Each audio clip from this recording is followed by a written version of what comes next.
Hi guys, welcome back to my channel. I want to talk to you today to clear up some stuff about IIH, which is idiopathic intracranial hypertension.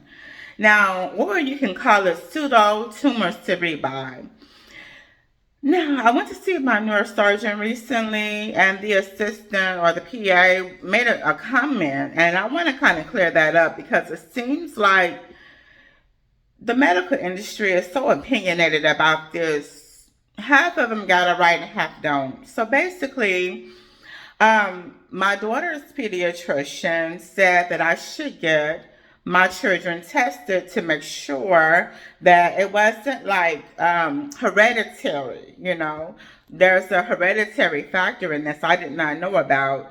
Well, I know that for me, the symptoms came and started around birth control for the synthetic hormone. But nevertheless, I want to get them checked just to make sure. Now, what test could they possibly do for genetic testing? I'm not certain. But apparently there's some type of way that they can see if there's genetic disposition. So if there is, I want them to find out and be checked. Now, I was telling this information to my neurosurgeon's assistant, the PA, and she just said, oh, as long as they remain active, and healthy, they won't get this. Okay, let's clear that up right now. So if you look up IIH and research it, it associates it with women of short stature or maybe even taller, women who might be overweight or not, and so forth. But if you read further into it, it lets you know that the imbalance of hormones causes weight gain. And that's what happens to most of us. So if you were on a birth control pill that had synthetic hormone, you're going to gain an excessive amount of weight, period, whether you have IIH or not. People who take the Depo-Provera, they blow up like a blowfish. People who get, birth control pills or whatever, anything that has that synthetic hormone in it, is messing with your natural hormone process. And it's going to throw it off balance. And so you gain weight for most people. Not all, because some people, they don't have that disposition. But for others like myself, that's the disposition. The weight gain for me came after I was on this birth control and I started to rapidly gain this weight. My OBGYN at the time was monitoring me to see what was going on, and we discovered, the issue. So there's so many people who have IIH and never had a weight problem whatsoever. I mean, not a problem, and still have it. So to associate it with that is misleading.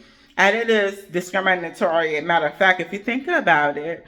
But these people that are overweight from the hormonal imbalance, it's very difficult to get that weight off because your hormones aren't balanced. So no matter what they do, until they balance the hormones, it just won't happen. So ultimately, you fight like an uphill battle, with no support. So once they get that balance, then maybe they'll see some progress, but that does not mean that it's going to go away. So let's talk about that. We have people who their doctor said, oh, you're overweight, you got to lose weight, you got to do this, blah, blah, blah. And they lost a lot of weight. I saw one lady in the group that I'm in was 300 and something pounds, and she lost like 220 pounds and put her almost underweight, how much weight she lost, and it's worse. Her IIH got worse after weight loss because, again, it has nothing to do with the weight factor. It's the hormonal imbalance of the hormones. So the ignorance that even runs amongst the healthcare providers really irritates me. Don't try to counsel anyone if you don't know what you're talking about. Research. You may have other patients, yes, but if these patients, they're all different. People got IIH from being pregnant. They got IIH from car accidents, hitting their heads. There's a lot of reasons why somebody may get it. For me, it was birth control. It is what it is. But at the end of the day, don't group everybody into the same box saying this is a definite, result of it. That's so wrong. So I just want to say that for anybody out there who has IIH, pseudotumor cerebri, who's dealing with it like I am, like myself, just know sometimes we still have to educate the providers because they act like, it's the one solution thing, and it is not. If it was, we would have already had a cure for this horrible, rare condition. So anyway, I just want to put that out there to clear up that confusion because that's irritating. It's beyond irritating. But you guys have a wonderful day. Be kind to yourself. Be kind to one another. Love you guys, and I'll see you next time.